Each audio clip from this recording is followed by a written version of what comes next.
ได้บ้ามือดีหน้าคันเฮาใจกะดีสามสี่คนเฮากระสมมาพาเจ้าโอ้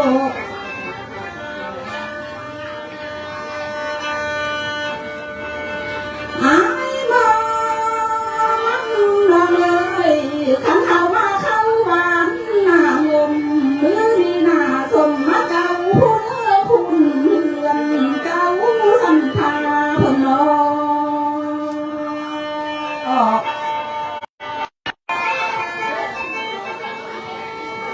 มือดีลาที่สมมาเนอลำเมืองหลวงข้างนอกนั่นน่ะหลายว่าสองข้อข้างส่งมาลำเรื่องหูแนวเรือนเจ้าเนอ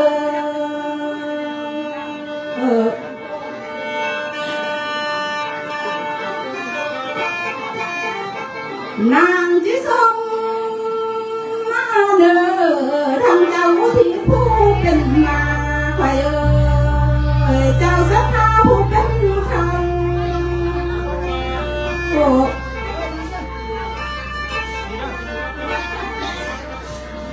มือดีควายที่สมมาทางเจ้าพี่น้องสมนางแท้กองหุ่นนี่นะ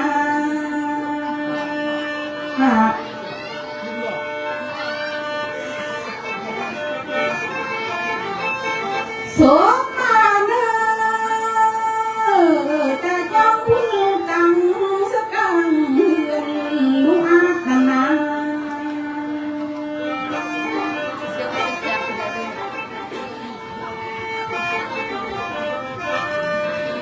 ลาดีลาที่สมมาเนอหอภาษาต้องกลางพื้นเสบียงเรื่องมุ่งเมืองพี่น้อง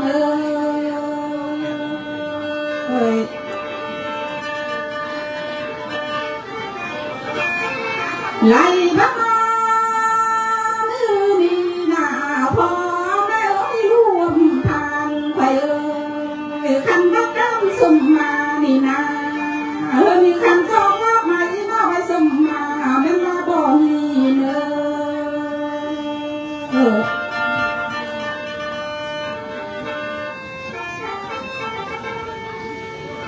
นางก็มา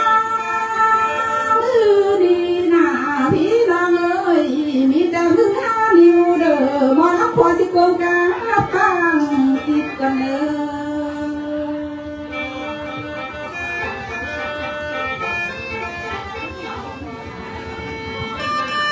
มือดีไล่มาที่บ้านคอยหน้ามีแต่มือสิบนิ้วสิโกงกาตั้งเทียมแล้ว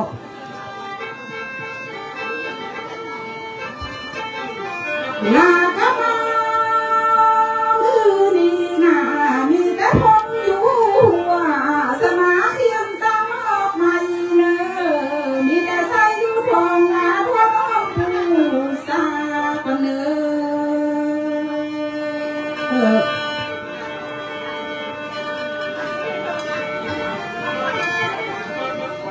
มือดี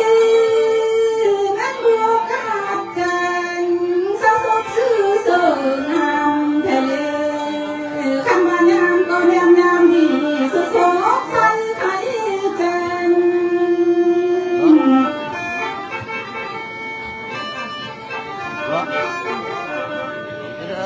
อันบ้าพวกพังพังเสือบ่เนื้อแม่เตอก็ให้มาถึงนี่แล้วได้ทำยังไงมือดีไล่บ้าบอลคอยหน้ามาเห็นพี่แน่นอนอีลาเล่าดีเจอแค่เนื้อถ้ามาบ้วนเราแก้ร้านจะรันขีดไล่บ้ามือดีหน้าพ่อแม่คำว่าไม่นำหน้าตัวควายที่ทำข้าวหาปลากันเนื้อ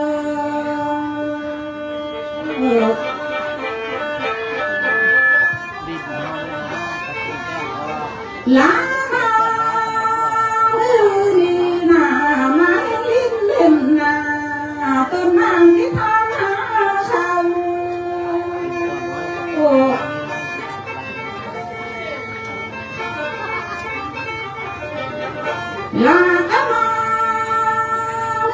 นี่นามาเห็นเจ้าพี่น้องนาก็คอยทำลูกหล่อคนกันเลย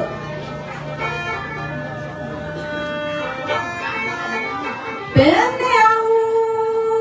เด้พอไม่ร่วมทางไปปีเก้านี่นาที่ใกล้ไปแล้วพี่เมื่อเวียนมาเลย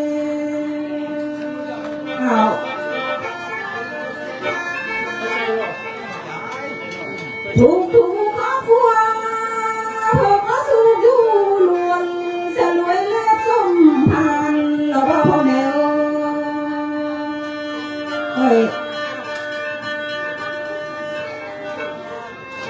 ไหลบ่มีมันยังชีวิตเปลี่ยนมาตอมแล้วบ่พอแม่กินทานไป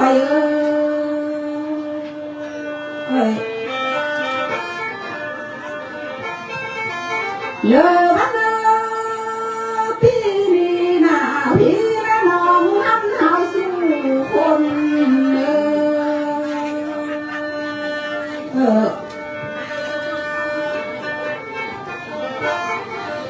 มาไม่คำว่ามาหอดดีนาความทำข้าวดีน้องที่ป้องซื้อแหล่ลายก็เหนื่อย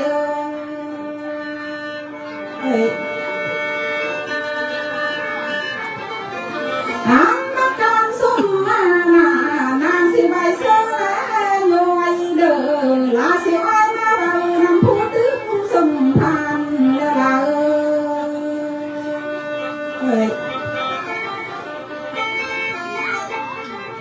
เพื่อพาเทียมคิดเสมอนานมาแล้วเทียมสีเทียมสามเสมอลำเบิดเจีย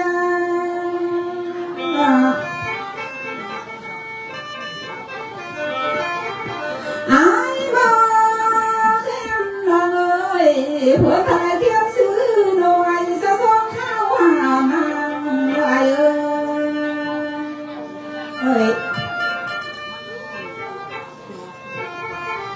ลาก็เดือนหนึ่งนั่งมาแต่รูปโตก็จะแค่โอ้งามตาเดียว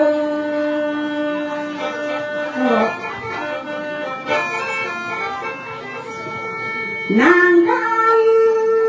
เถื่อสองมาเป็นงานสวย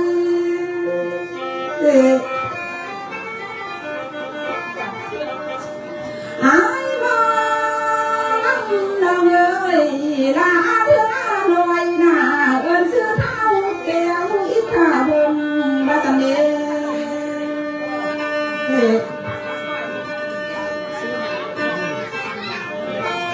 ไหลบ่ครอบครัวเท้าแก้วอินทาบงนี่นะเพื่อนก็เสื้อคนโพดนี่ทำมาโพดบ่นานเสียแล้ว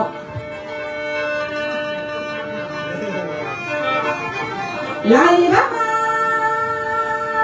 นี่นาเท่าแก้วอินทวงเลยเจ้าก็เสือคนกิ้งคนไทยมาแถมสมพานเธอมาลังก็ไม่สา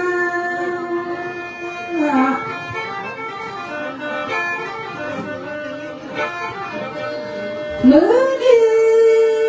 เจ้าก็ทำบุญสร้างสาบุญเธอทำทาน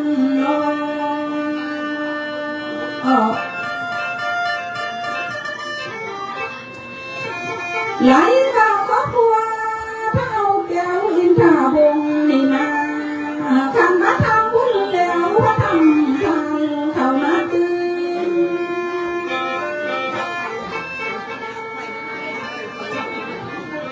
ไหลบ่ลีเจอเธอเดมอลำเลยเงินบ่มือนั้นเพิ่นบ่ปังเสียแล้วอันว่าเกิดเบอร์สิเบอร์เบอร์สาวนี่นาเท่าแก้วอินทาบงเพื่อนพระพ่อปวน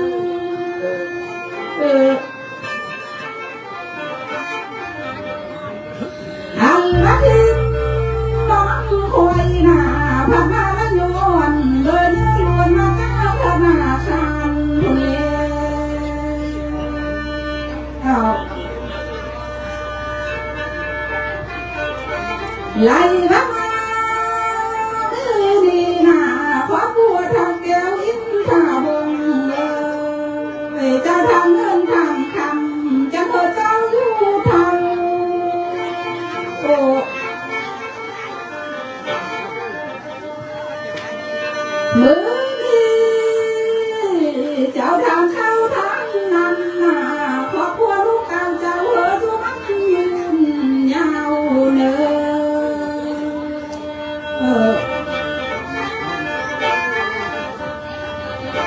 นาตาดีเมื่อนาทำแก้วอินทาวงจะทำเงินนิดเลยบอกเงินนิดนั้นเธอเกิดส่วนเนียนเจ้าเนื้อ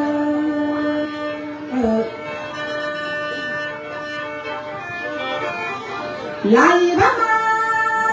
มือนี่นาเจ้ากินท่าเลยเงินล้านเงินแสนบอกเงินแสนเธอเกิดส่วนคัน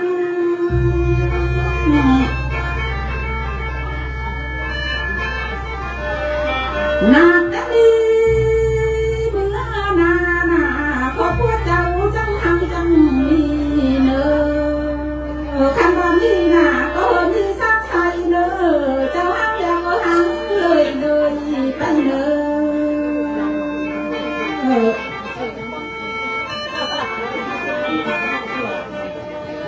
ไหลมาขอพวกเจ้าแก้วหินทองพงเลยเจ้าหักทำธุรกิจนั้นจะเคยไหลเงินไหลเสมอ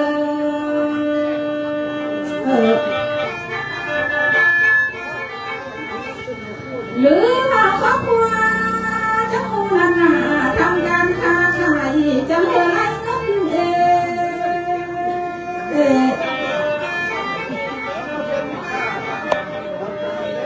หากว่าเงินกิจนั้นจะเคยมาเต็มพุงลำเจ้าเนื้อ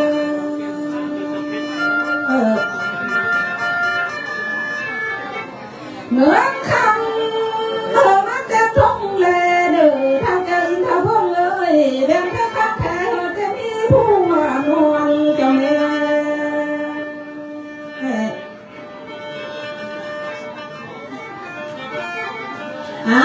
เงินโลเนยเงินโลไหลขอหาเสนอคันเงินมากเงินหนาเลยเพราะเตะไปพาธนาคาร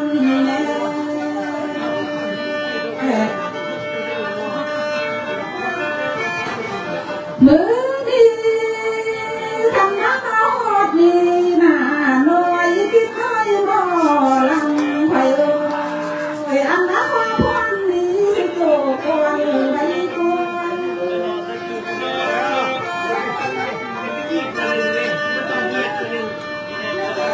อายบ้าเราเลยมือดีนาไว้กินคนดี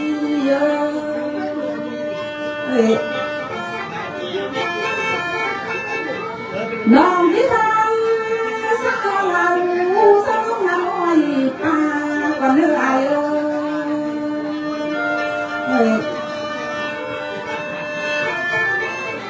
ลาน้องเลยน้องที่มาสาวลงนาลงไว้ทั่วเลย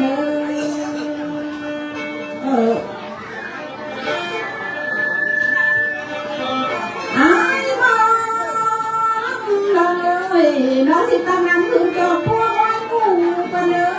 คือเจ้าผู้จอมผ้าไว้หน้าแรงงวง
น